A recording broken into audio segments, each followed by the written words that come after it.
So right here we have the three major types of carnivorous plant traps.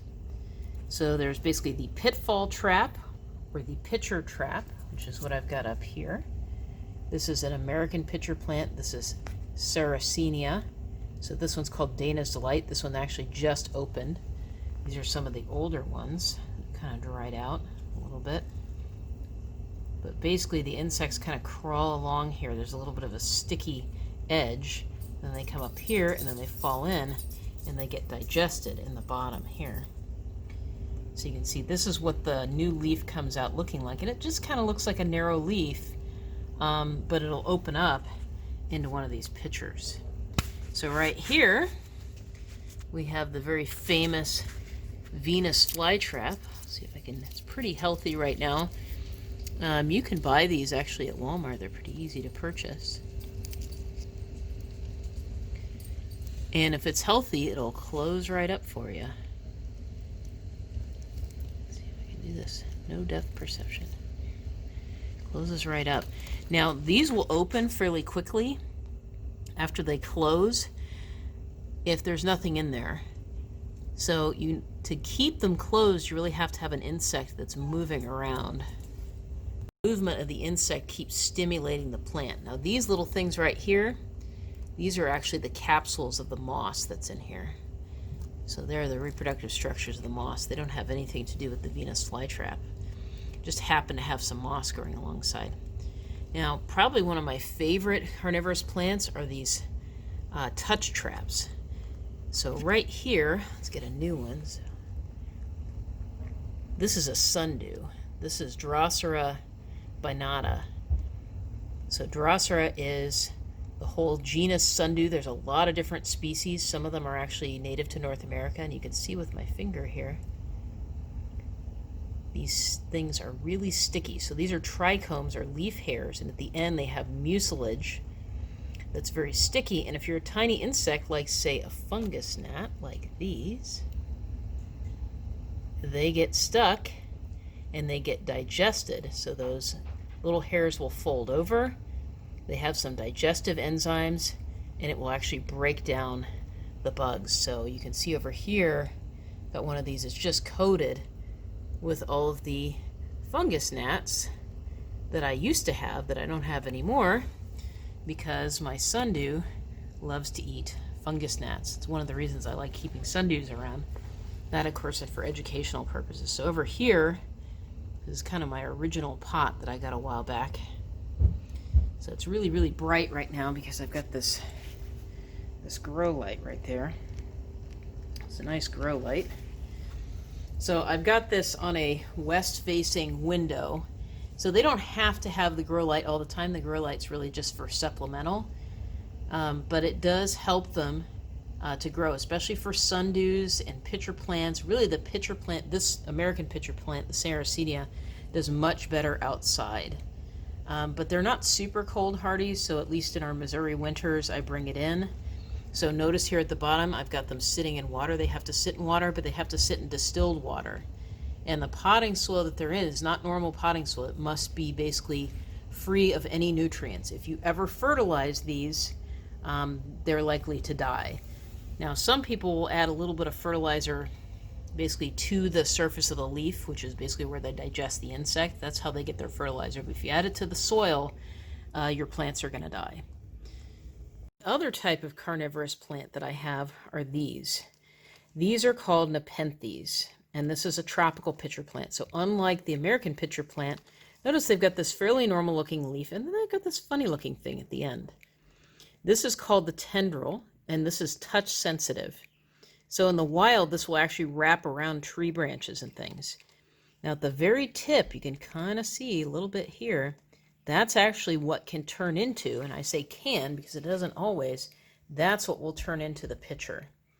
So if you're growing these and you're trying to figure out, hey, is my plant going to produce a pitcher, you have to look for the tips of these leaves. Notice this one just kind of broke off, so that means the plant wasn't very healthy when the tip of that leaf was growing. But this one has some potential to actually grow into a pitcher.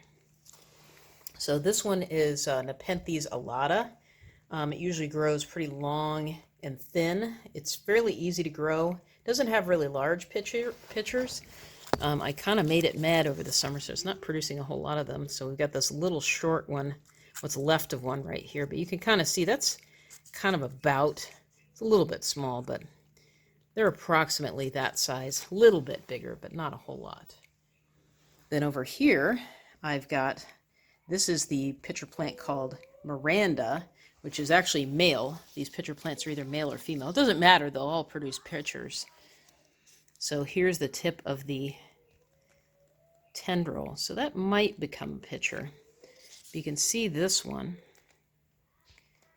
You can see this one, there's kind of a break.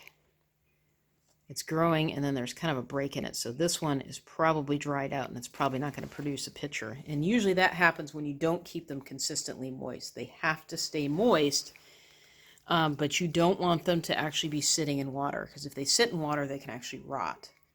So what I do is I keep them in these hanging baskets, and then I'll have some kind of container underneath them. So when I water them, the water just drips into the container and doesn't make a mess all over the floor. But that allows the roots to air prune, and it kind of simulates what they do in nature, because in nature these grow in a rainforest and they just wind around other plants. This one right here, this is the newest one I just got from California Carnivores. So it's in a much better state than the ones that I had, because basically the ones I had were not real happy with me. But this one is actually a cross of alata. It's a back cross with ventricosa. And this one right here, you can see this tendril. This tendril is actually developing quite well. So we might actually get a pitcher out of this one. So when you're looking for the health of your pitcher plants, this is what you want to look for. You look for those tendrils right at the end. And if they look like they're developing, they start developing into pitchers, they're still growing, they're fuzzy, that's a good sign. Now this one, you can see this one right here, it was developing, but it completely dried up. And the reason that happened is it was developing this pitcher when it was being shipped. So that's kind of understood. Transplant shock and shipping shock are definitely things that are going to happen. So again, I've got this plant in this cocoa moss. It's got long fiber sphagnum. That's what they like. So this is what it is. It's ventrata x alata. So ventrata is a hybrid with alata, and this is a back cross with alata. I think it's probably a pretty good cross, because I really like alata. It's just the pitchers are not super large, so I think this makes the pitchers just a little bit bigger. So this is a neat plant. I highly recommend Nepenthes, because unlike the other plants that I just talked about, they don't need so much light. Really, and the reason they're hanging off the side here and they're not directly under my grow light is they don't need very much light. So the other neat thing about Nepenthes is they're relatively easy to propagate. So this plant right here, I took some cuttings about 2 months ago. So I took these cuttings, and you can see right there, it's starting to produce roots. What's weird about Nepenthes is their roots are actually black. So once they just get past this really initial stage of development, you see they look kind of blackish, so don't be scared. That's normal. Their roots actually are black. They're not white like most plant roots. So I've got one of these that's already rooting, and I just cut it at the nodes, and you have to be careful about those. I cut it at the nodes and basically got these to root, and all I do is I just keep them in distilled water, and then eventually they start producing these nice roots on the end, and then you can transplant them into, again, do not use potting soil. You have to use basically fertilizer-free organic material. And you can use a lot of different things, but long fiber sphagnum is kind of one of the easiest things because it retains a lot of water. So remember, this is a cutting. So a cutting is normally composed of 3 nodes. So a node is basically just where you've got a bud and a leaf. So this leaf I've cut off here at the bottom, and you can see carefully, look in there, there'll be a little bump where the bud is. It's a little bit easier to see on this one. See, there's just that one little bud right there. That's the bud. So you've got a bud and a leaf. Got at least one bud and 1 leaf. Now, since this cutting is now growing, this one's starting to swell and it's turned kind of pinkish. And I cut the end off of the leaf because this is from Miranda, and Miranda has super long leaves. It's a little bit speckly because this plant got a little bit sunburned. I had it too close to the grow light. But at the end here, you can see I've actually got a little bit of root growth at the bottom. So that means this was a successful cutting.